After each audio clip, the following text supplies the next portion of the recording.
নমস্কাৰ ফ্ৰেণ্ডছ, আপোনালোক সকলোকে আকৌ এটা মোৰ নতুন মটোব্লগ ভিডিঅ'লৈ স্বাগতম জনাইছোঁ। ফ্ৰেণ্ডছ, আজি আকৌ আপোনালোকক লৈ আহিছোঁ গিফ্ট চিটিলৈ এটা নতুন মটোব্লগ লৈ। আৰু ইয়াতে আপোনালোকে দেখা পাইছে গিফ্ট চিটিৰ এণ্ট্ৰেঞ্চ। এয়া মই গিফ্ট চিটি বাইপাছৰ পৰা আহি আছোঁ। আহি পেলাই এয়া প্ৰৱেশ কৰিছোঁ গিফ্ট চিটিৰ এটা দুৱাৰ। আৰু গিফ্ট চিটিৰ দুৱাৰ বুলি ক'লে 3টা গেট আছে ইয়াৰে মই এইটো গিফ্ট চিটিটো বাইপাছ সেইটো ভাগৰ পৰা ওলাই আহিছোঁ। আৰু ইয়াতে সকলোৰে ভাল পোৱা আৰু মোৰ ভাল পোৱা এই যিটো ৰাস্তাৰ পৰা চিধাকৈ গৈ থাকিলে গিফ্ট চিটিৰ ষ্ট্ৰেইট ভিউ দেখা পায়, যিটো ইয়াতে আপোনালোকে দেখা পাইছে। গিফ্ট চিটিৰ এই ভাগৰ পৰা আহিলে এটা ষ্ট্ৰেইট ভিউ দেখা পায় গিফ্ট চিটিৰ। আৰু এনেকৈ গিফ্ট চিটি যদি এণ্ট্ৰি এই দিশৰ পৰা হয় তেতিয়া আমি 1, 2, 3, 4টা আপোনাৰ ইয়াত লেন পায়, 2 লেন কৰি। আৰু এই ভাগটো সোঁভাগ হয়, একদম মাজতে এয়া চিধা আপোনাৰ গিফ্ট টাৱাৰ 1 আৰু 2 ইয়াৰ মাজতে বৈ গৈছে। আৰু এই ভাগৰ পৰা গিফ্ট চিটি দুভাগ হৈ যায়। এই ভাগ গিফ্ট চিটি যিটো এটা ভাগ হয়, যিটো অফিচিয়েল আপোনাৰ ছাইড বুলি আমি ক'ব পাৰি। আৰু বাকী ৰাইট ছাইডটো সেইপিনে আছে আপোনাৰ bank of America, stock exchange, Infosys office, সেইবিলাক যিটো গিফ্ট চিটিৰ ইনফ'চিছ ছেকশ্যন বুলি কোৱা যায়, স্পেচিয়েল ইকনমিক জ'ন বুলি কোৱা যায় সেই ভাগটো। আৰু ঠিক ঠাক এই যিটো ৰ'দত ৰাস্তাত মই এতিয়া ড্ৰাইভ কৰি আছোঁ, এয়া গিফ্ট চিটিৰ ঠিক ঠাক সোঁমাজতে অৱস্থিত। ইয়াতে আপোনালোকে দেখা পাইছে।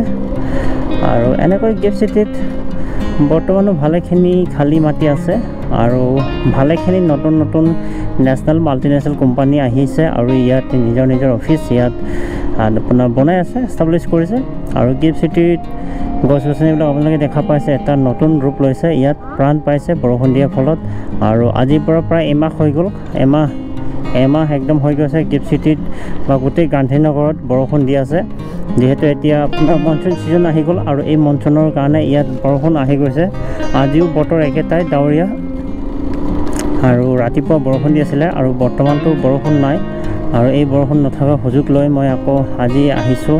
আহি পেলাই আকৌ গিফ্ট চিটিৰ আকৌ এটা নতুন মটোব্লগ মই আজি বনাই আছোঁ। আপোনালোকে দেখা পাইছে গিফ্ট চিটিৰ আকৌ এটা মটোব্লগ। আৰু গিফ্ট চিটি বহুত ডাঙৰ এলেকা হয়। আগৰ যদি গিফ্ট চিটিৰ পৰিসৰ যদি আমি কওঁ 886 একৰ, আৰু বৰ্তমান গিফ্ট চিটিৰ মাটিকালি ইয়াৰ আছে 1200 একৰ, এক্সপানশ্যন কৰিছে। আৰু 1200 একৰ বাদেও আৰু ভৱিষ্যতলৈ গিফ্ট চিটিক আৰু ডাঙৰ কৰা হ'ব, যেতিয়া ইয়াত বেলেগ কোম্পানী আহিব, নেশ্যনেলে হওক বা মাল্টিনেশ্যনেলে হওক, ইণ্টাৰনেশ্যনেল মানে। আৰু ইয়াতে আপোনালোকে দেখা পাইছে গিফ্ট চিটিত এনেকৈ অকণমান ডাঙৰ নেশ্যনেল কোম্পানী ইয়াত আহিছে, নিজৰ অফিচ বিল্ডিং এষ্টাব্লিছ কৰিছে। লাগিলে সি ৰেচিডেঞ্চিয়েলে হওক বা আপোনাৰ অফিচ স্পেচে হওক, কমাৰ্চিয়েল স্পেচ চব আছে ইয়াত। আৰু এইটো ভাগত যিটো মই ড্ৰাইভ কৰি ষ্টাৰ্ট কৰিছোঁ, এয়া গোটেইখিনি আপোনাৰ কমাৰ্চিয়েল পাৰ্ট হয়। কমাৰ্চিয়েল গোটেইখিনি ইয়াত কি হয়, আপোনাৰ গোটেই পইচাৰ লেনদেন হয় ইয়াত। ছফ্টৱেৰ ডাঙৰ মানে মেকানিকেল টেকন'লজিকেল যিটো কম্পিউটাৰত কৰা সেই গোটেইবিলাক টেকন'লজি কাম হয় ইয়াত। আৰু আগলৈ এনেকৈ মই গৈ আছোঁ, আপোনালোকে দেখা পাব গিফ্ট চিটিৰ যিটো ৰেচিডেঞ্চিয়েল পাৰ্ট হয়, যিটোত আপোনালোকে ৰেচিডেঞ্চিয়েল থাকিব, ফেমিলি থাকিব, নিজৰ আপোনাৰ বিল্ডিংছ 2, 3, 4, 5 BHK এনেকুৱা ওপৰত কিনি পেলাই এই গিফ্ট চিটিত আপোনাৰ নিজৰ ঘৰ প্ৰপাৰ্টি মানে কিনিব পাৰিব। কিন্তু বহুত দাম হয়, এপ্ৰক্সিমেট আপোনাৰ 70 লাখৰ পৰা ষ্টাৰ্ট হৈ যায়, starting from 70 lakhs to 2, 3, 4, 5, 6 crore ইমান ইয়াৰ প্ৰপাৰ্টি। বৰ্তমান যিটো গিফ্ট চিটিৰ প্ৰপাৰ্টি ভেলিউ হয় ইমান হয়। এটা ছিংগল BHKও পায়, 2 BHK পৰা ষ্টাৰ্ট হৈ যায়, 2 BHK 4, 5 এনেকুৱা ওপৰত পাই যায়।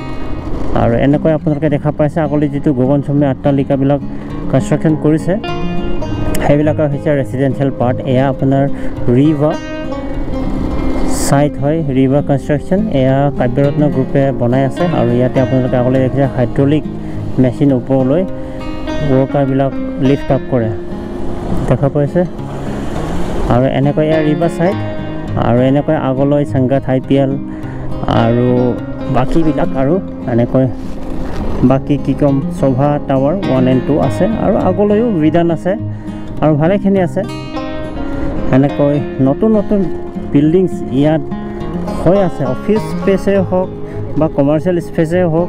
এই গিফ্ট চিটিক এনেকৈ বেলেগ বেলেগ জোনত ভাগ কৰিছে আৰু ইয়াত যিটো ইয়াৰ ৰেচিডেঞ্চিয়েল পাৰ্ট দেখিছে সংঘাত IPL স্মাৰ্ট লাইফ, ইয়াৰ চেলিঙো ষ্টাৰ্ট হৈ গ'ল, প্ৰপাৰ্টি চেলিং। ইয়াত আমি সকলোৱে প্ৰপাৰ্টি বুক কৰিব পাৰে, নিজৰ ঘৰ ইয়াত থকা ষ্টাৰ্ট হৈ গৈছে এটা দুটা ইয়াত আপোনালোকে দেখিছে। আৰু এনেকৈ এই ভাগলৈ নতুন নতুন আপোনাৰ গোটেই ৰেচিডেঞ্চিয়েল বিল্ডিংছ হয়, ৰেচিডেঞ্চিয়েল বিল্ডিংছ অল দিছ পাৰ্টছ হয় ইয়াত কনষ্ট্ৰাকশ্যন হৈ আছে। মানে ইয়াত আপোনালোকে দেখা পাইছে এনেকৈ ৰেচিডেঞ্চিয়েল পাৰ্ট হয় এইটো। আৰু ইয়াত আপোনাৰ ড্ৰেইনেজৰ কামো চলি আছে, আণ্ডাৰগ্ৰাউণ্ড যিটো ড্ৰেইনেজ চিষ্টেম ইয়াৰ কামো চলি আছে। হয়তো সেই চলাৰ ফলতে ইয়াত যিটো লেফ্ট ভাগলৈ আৰু এটা 2 লেন আছিলে সেইটো বন্ধ হৈ আছে বৰ্তমান, ইয়াত কাম চলি আছে। আৰু এনেকৈ চব আপোনালোকে দেখা পাইছে গিফ্ট চিটি এটা সম্পূৰ্ণ পৰিসৰ বহুত ডাঙৰ আপোনাৰ মাটিকালি হয়। গিফ্ট চিটি 1200 একৰ মাটি, বহুত ডাঙৰ মাটি হয় ভাই। আমাৰ যিটো গাঁও হয় মাজুলীৰ 2 নং বৰগে গাঁও, তাৰ 3 ভাগ হ'ব এনেকুৱা লাগিছে, 3 ভাগতকৈ বেছি হ'ব যেন লাগিছে, 4 ভাগ হ'ব। এনে ইমান ডাঙৰ এটা এলেকা হয়। ইয়াতে Shivalik curve under construction stage and और यह सिल्फ सेंट्रिका का तो बहुत काम प्रोग्रेस हो गया भाई। ऊपर में बड़ा बड़ा क्रेन काम करता हुआ घूम रहा है ऊपर। और हाँ, काफ़ी मेरा व्यूअर्स का अपना कमेंट आता है कि गिफ्ट सिटी का रास्ता बहुत छोटा है। जी हाँ, गिफ्ट सिटी का रास्ता छोटा नहीं है, हाँ सही है, छोटा और भी बड़ा होना था। इसमें आपको मैं जहाँ ड्राइव कर रहा हूँ ये है 2 लेन, एक साथ 2 रास्ता गाड़ी जा सकता है। लेकिन ऐसा नहीं कि जो ये 2 लेन है इसमें गाड़ी दोनों तरफ से आएगा नहीं, इसमें अप डाउन नहीं करेगा, ये सिर्फ जाने के लिए है बाएं तरफ से। और जो दूसरा तरफ से जो आने के लिए है इसमें नहीं, वो राइट साइड में है। तो ऐसा बोलेगा तो इसमें ट्रैफिक का कोई प्रॉब्लम नहीं होगा फ्यूचर में, क्योंकि इसका रास्ता अलग अलग है। जाने के लिए 2 लेन है वो अलग, आने के लिए 2 लेन है वो भी अलग, तो इसमें तो दिक्कत तो नहीं होना चाहिए। और फ्यूचर में क्या है, गिफ्ट सिटी इसका सबवे सिस्टम भी है, ज़मीन के अंदर से भी जा सकता है 2 गाड़ी एक साथ, बस को साइड छोड़ के 2 व्हीलर का। और इसमें वेल कनेक्टेड बाय मेट्रो আপোনালোকে দেখা পাইছে। আৰু এনেকৈ গিফ্ট চিটিত এনেকৈ খালী মাটি বহুত এতিয়াও পৰি আছে, আৰু এনেকৈ খালী মাটি যিমানবিলাক আছে ভৱিষ্যতলৈ ইয়াত আৰু বেলেগ বেলেগ কোম্পানী আহিব, বিল্ডিংছ আহিব, নতুন নতুন প্ৰজেক্ট আহিব, সেইবিলাক কাম চলি থাকিব। আৰু আপোনালোক সকলোৱে দেখা পাব এই গিফ্ট চিটি। আৰু গিফ্ট চিটিত কি কয়, বহুতো ফৰেন কোম্পানীয়ে ইয়াত নিজৰ অফিচ বিল্ডিংছ বনাবৰ কাৰণে ইয়াত IFSC যিটো ইণ্টাৰনেশ্যনেল ফাইনেন্সিয়েল যিটো কমিশ্যন কয়, পাৰ্মিশ্যন ল'ব লাগে। মানে যিকোনো এটা দেশত বা জেগাত, এটা দেশৰ এটা ঠাইত নিজৰ ফৰেন এটা কোম্পানী অফিচ, কমাৰ্চিয়েল অফিচে হওক বা এডুকেশ্যন ইনষ্টিটিউশ্যনেই হওক, এটা হ'বৰ কাৰণে পাৰ্মিশ্যন ল'ব লাগে IFSCৰ। সেইটো IFSC এটা বেলেগ বেলেগ ষ্টেটত আপোনাৰ থাকে, সেইটোৰ পৰা পাৰ্মিশ্যন ল'ব লাগে, proper permission under state government আৰু যিটো চেণ্ট্ৰেল গভৰ্ণমেণ্ট তাৰ কলেবৰেশ্যন হয়। সিহঁতে কম্বিনেশ্যনত সেইটোত মাটি এলটেড কৰে হয়। আপোনালোকে আমাৰ জেগাত, এইটো জেগাত আপোনালোকে নিজৰ অফিচ, আপোনাৰ ইনষ্টিটিউশ্যন খুলিব পাৰে, গতিকে আপোনালোকে খোলক বুলি এটা পাৰ্মিশ্যন পায় এনেকুৱা। গতিকে ইয়াত বহুতো কোম্পানীয়ে ইয়াত একচুৱেলি এতিয়া বৰ্তমানলৈ গিফ্ট চিটিত 3টা আপোনাৰ বৰ্তমানলৈ 2টা অপাৰেশ্যনেল অৱস্থাত আছে। আপোনাৰ ইউনিভাৰ্চিটি, ফৰেন ইউনিভাৰ্চিটি আৰু তিনিটা আপোনাৰ অষ্ট্ৰেলিয়া ইংলেণ্ডৰ কোম্পানীয়ে মানে ইউনিভাৰ্চিটিয়ে গিফ্ট চিটিত নিজৰ অফিচ এষ্টাব্লিছ কৰিবৰ কাৰণে আবেদন জনাইছে আৰু ইহঁতৰ এপ্ৰুভো হৈছে আৰু ইয়াত এটা ইহঁতৰ যিটো ইনষ্টিটিউশ্যনৰ ইউনিভাৰ্চিটিৰ বিল্ডিং কেম্পাছ ইয়াত কনষ্ট্ৰাকশ্যন কৰি আছে গিফ্ট চিটিত। আৰু এনেকৈ ফ্ৰেণ্ডছ আমি গিফ্ট চিটিৰ পৰা সম্পূৰ্ণ বাহিৰত ওলাই আহি এয়া আমি পাইছোঁহি PDPU ব্ৰিজ আৰু এই PDPU ব্ৰিজে সাবৰমতী নদীৰ ওপৰত এই গিফ্ট চিটি আৰু গান্ধীনগৰ যিটো পশ্চিম পূব ভাগৰ সেইটো আপোনাৰ দক্ষিণ ভাগ যিটো সেইটো ডিভাইড কৰিছে। আৰু আপোনালোকে দেখা পাইছে বৰষুণৰ ফলত এই সাবৰমতী নদীত পানী আহিলেগৈ এটা ধুনীয়া পৰিৱেশ দেখা পাইছোঁ পানী আহিলেগৈ গিফ্ট চিটিত। আৰু গিফ্ট চিটিৰ যিটো কনষ্ট্ৰাকশ্যন বাউণ্ডাৰী ৱালৰ সেয়া কাম এতিয়াতো চলিব নোৱাৰিব, পানী হৈ আছে গোটেইখিনি। পানী হোৱাৰ ফলত ইয়াৰ যিটো গিফ্ট চিটি বাউণ্ডাৰী ৱালৰ কাম চলিব নোৱাৰিব, কিন্তু 10 ফিট 12 ফিট এনেকৈ ওপৰলৈ উঠাইছে বাউণ্ডাৰী ৱালৰ, গতিকে বৰষুণৰ টাইমতো ওপৰলৈ উঠাব পাৰিব সেইটো অৱস্থাত থৈ দিছে। বাকী ইয়াৰ যিটো মাটি খান্দাৰ যিটো প্ৰচেছ আছিলে সেইটো এতিয়া হ'ব নোৱাৰিব, যিহেতু ইয়াত মানে আপোনাৰ কি ক'ম বৰষুণ মনচুন ছিজন আহি গ'ল আপোনাৰ গান্ধীনগৰত গুজৰাটত, গতিকে ইয়াত এতিয়া অলপ বছৰত যিটো জলস্তৰ আছে সাবৰমতী নদী যিটো গান্ধীনগৰ চিটি আৰু আহমেদাবাদ চিটিৰ মাজত বৈ গৈছে, এটা ধুনীয়া এটা পানীৰ সৌন্দৰ্য উপভোগ কৰিব পাব আমি আৰু প্ৰকৃতিয়ে। ইয়াত যিবিলাক গছ গছনি বা আপোনাৰ মাছ কাছ চৰাই চিৰিকটি গান্ধীনগৰত আছে, ইহঁতে এটা পানীৰ আৰু খাবাৰ এটা নতুন আপোনাৰ আমোদ প্ৰমোদ এটা পাব প্ৰকৃতিয়ে, যিহেতু এয়া বহুত গৰম ষ্টেট হয়, বৰষুণো নহয় গোটেই গান্ধীনগৰত বা গুজৰাটত। গতিকে এই মনচুন অহাৰ ফলত ইয়াত চৰাই চিৰিকটি গছ গছনি গোটেইবিলাক প্ৰাণ পাই উঠিছে আৰু লগতে সাবৰমতী নদীটো পানী হৈছেগৈ, গতিকে এটা ভাল পৰিৱেশ হৈ যাব। আৰু এতিয়া ৱেডাৰো ইমান গৰম নহয়, বহুত ঠিক ঠাক অৱস্থাত আছে। টেম্পাৰেচাৰ আপোনাৰ দিনত 32 ডিগ্ৰী 28 ডিগ্ৰী এনেকুৱা হয়, বাকী ইমান গৰম নহয় মানে বৰষুণ দিয়াৰ ফলতে। নহ'লে ইয়াততো টেম্পাৰেচাৰ 42 ডিগ্ৰী এনেকুৱা পাই যায়, 40 ডিগ্ৰী পাৰ হৈ যায় এনেকুৱা। গতিকে 40 ডিগ্ৰী টেম্পাৰেচাৰ মামুলি টেম্পাৰেচাৰ নহয়। আৰু ইয়াতে আপোনালোকে দেখা পাইছে ওপৰতে এয়া এলিভেটেড আপোনাৰ মেট্ৰ' লাইন গিফ্ট চিটিলৈকে আহি পাই গ'ল আৰু এয়া আহমেদাবাদ মটেৰা ষ্টেডিয়ামৰ পৰা আহিছে। এপ্ৰক্স 21-22 কিলোমিটাৰ হয় লেন্থ। আৰু এয়া আগলৈ যিটো গান্ধীনগৰ ল' ইউনিভাৰ্চিটি JNLU তাত ইণ্টাৰচেঞ্জ আছে, ইণ্টাৰচেঞ্জ হৈ আগলৈ ছেক্টৰ 1লৈ পাই গৈছে। 4টা আপোনাৰ ষ্টেচন 4-5টা ষ্টেচন আছে মেট্ৰ' ষ্টেচন।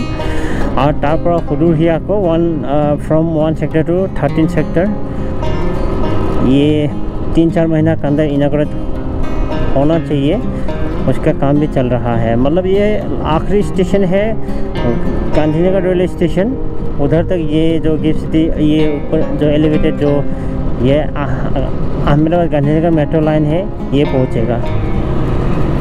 तो आने वाला 2-3 महीना में कनेक्शन ऑपरेशनल होना चाहिए।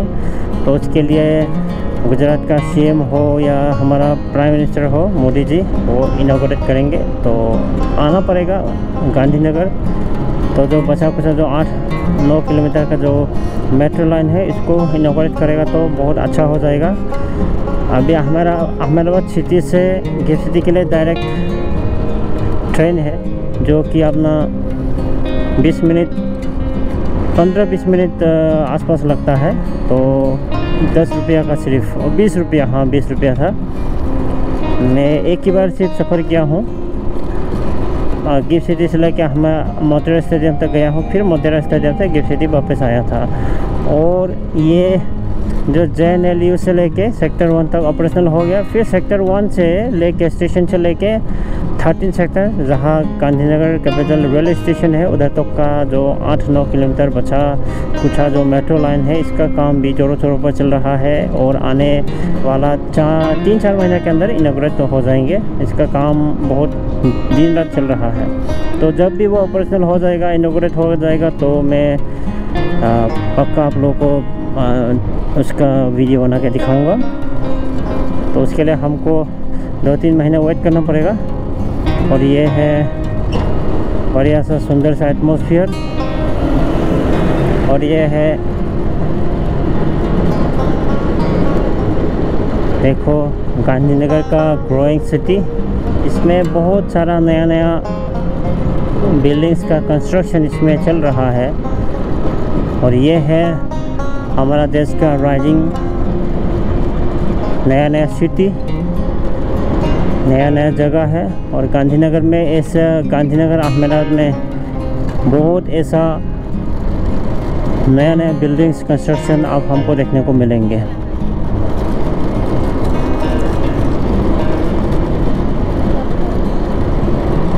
और ये है जो मेट्रो लाइन है, आगे जाके कर्व लेता हुआ अहमदाबाद के लिए बाएं तरफ लेता है।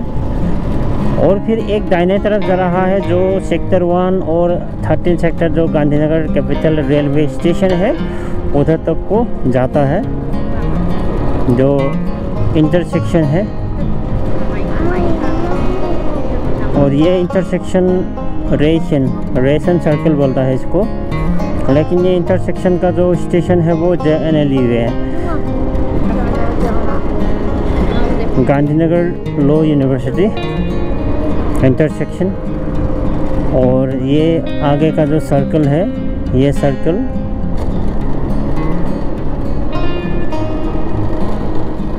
वाह। और ये सर्कल है रेशन सर्कल। और इससे हम सीधा जाते हुए हमको अहमदाबाद जा सकता है।